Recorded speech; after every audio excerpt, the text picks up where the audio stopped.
lagi di YouTube channel Mirati Segunari Fajaria. Bagaimana nih keadaan kalian semua yang ada di rumah? Semoga dalam keadaan sehat walafiat. Ngomong-ngomong, kalau kalian sudah menonton video ini, berarti kita sudah memasuki bulan Ramadan yang dimana kita sedang menjalankan ibadah puasa. Teruntuk yang menjalankan ibadah puasa, tetap semangat, jangan sampai buka puasa sebelum waktunya.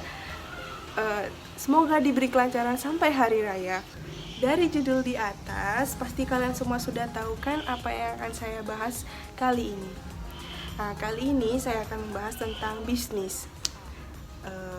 Bisa dikatakan ini nih sebagai UMKM. Nah, ada yang tahu nggak kepanjangan dari UMKM? UMKM itu singkatan dari usaha mikro kecil menengah, yang dimana saya akan memberi contoh bisnis atau UMKM yang sedang keluarga saya jalankan, yang bisa disebut sebagai toko kelontong atau toko sembako. Nah, pembahasan kali ini saya akan membahas profil bisnis dari UMKM keluarga saya, dan saya akan menganalisis SWOT. Nah, apa itu analisis SWOT? Simak terus video saya. Dan yang ketiga, tantangan apa aja sih yang dialami setelah adanya COVID-19 ini, dan apa solusi dari usaha kita. Pertama, saya akan memaparkan profil bisnis dari usaha yang dijalankan oleh keluarga saya. Nah, usaha ini diberi nama Nuril Store, di mana toko ini berdiri atau dibuka pada bulan Desember tahun 2019.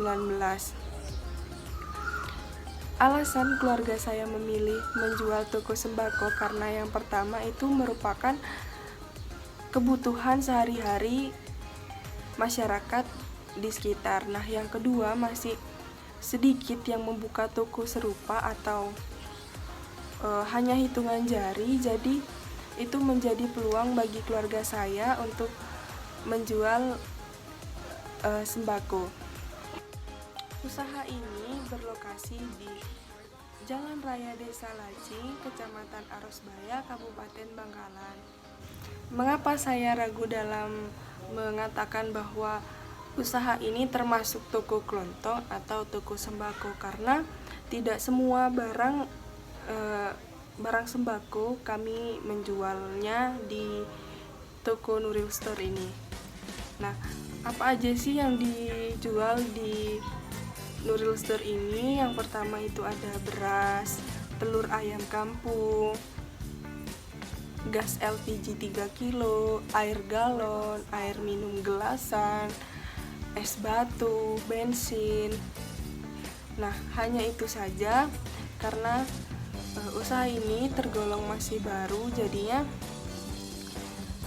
masih sedikit yang mengetahui bahwa kami membuka toko ini. Jadi hanya beberapa orang yang mengetahuinya. Usaha ini dikelola oleh ibu dan kakak saya, di mana tidak ada tenaga kerja tambahan karena ini berbasis keluarga. Jadi semua mulai dari pembelian barang, pengantaran barang, dan pengelolaan keuangan, semuanya dipegang atau ditanggung oleh keluarga saya sendiri. Dan sebelum kami membuka toko ini, modal yang kami dapatkan dari modal pribadi dari keluarga saya sendiri tanpa ada pinjaman dari orang lain. Selanjutnya saya akan menganalisis SWOT dari usaha Nuril Store ini, mulai dari faktor internal, faktor eksternal, kekuatan dan kelemahan, peluang dan tantangan. Nah, yang pertama itu ada kekuatannya. Yang pertama itu ada Nuril Store ini yaitu menomorsatukan pelanggan dan kualitas, dimana apabila ada kerusakan barang yang dibeli, maka pelanggan bisa mengembalikannya dan mengambil barang baru. Yang kedua itu Nuril Store bisa mengantarkan barang yang dibeli oleh pelanggan ke rumahnya tanpa mengambil ongkos tambahan. Yang ketiga itu pelanggan bisa berhutang di Nuril Store dan membayarnya di kemudian hari. Nah, selanjutnya itu kelemahan dari Nuril Store. Yang pertama itu kekurangan tenaga kerja. Nah, kenapa? Karena ini bisnis keluarga, jadi kami tidak mengambil orang lain untuk tenaga kerja. Yang ketiga, barang yang dijual di Nuril Store ini tidak lengkap.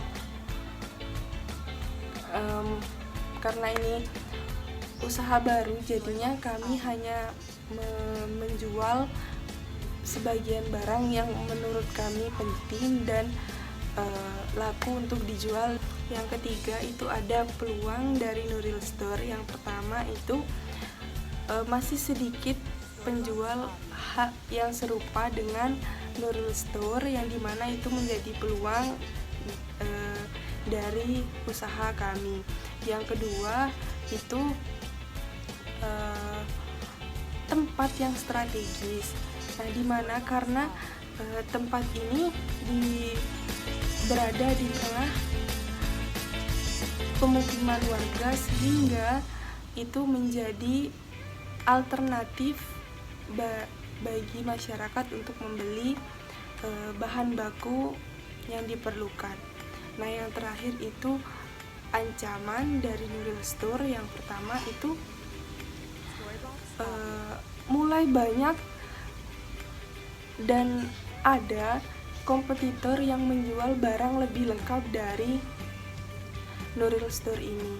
Nah, yang kedua, semenjak adanya COVID-19 ini itu menjadi ancaman. Kenapa? Karena banyak masyarakat yang cenderung delivery order dibandingkan membeli langsung ke store. Nah, itu menjadi ancaman karena itu mengurangi dari keuntungan kami untuk menjualnya. Nah, yang ketiga, ancamannya seperti barang yang kami beli dari agen itu tutup, sehingga adanya penutupan sementara. Contohnya seperti air galon, yang dimana air galon merupakan kebutuhan air minum yang sangat penting bagi masyarakat, sehingga permintaan itu terus mengalir, sementara agen dari air galon tersebut tutup, sehingga penjualan itu terhenti sementara. Nah, solusi dari ancaman dan setelah adanya COVID itu, yang pertama terus meningkatkan promosi kepada masyarakat di luar desa ini. Yang kedua itu memberi tarif apabila pengiriman barang. Nah, yang ketiga ini membeli stok barang penjualan lebih banyak dari sebelumnya untuk mengurangi apabila adanya penutupan sementara dari toko agen tersebut, sehingga penjualan tetap berlangsung. Nah, dari keseluruhan selama adanya COVID-19 ini, usaha Nuril Store ini tetap berjalan dengan baik dan berjalan sebagaimana mestinya. Mungkin cukup dari pemaparan usaha Nuril Store bisnis UMKM yang saya ceritakan sebelumnya. Apabila ada salah kata, mohon maaf, dan semoga video ini bermanfaat bagi kalian semua. Terima kasih. Wassalamualaikum warahmatullahi wabarakatuh.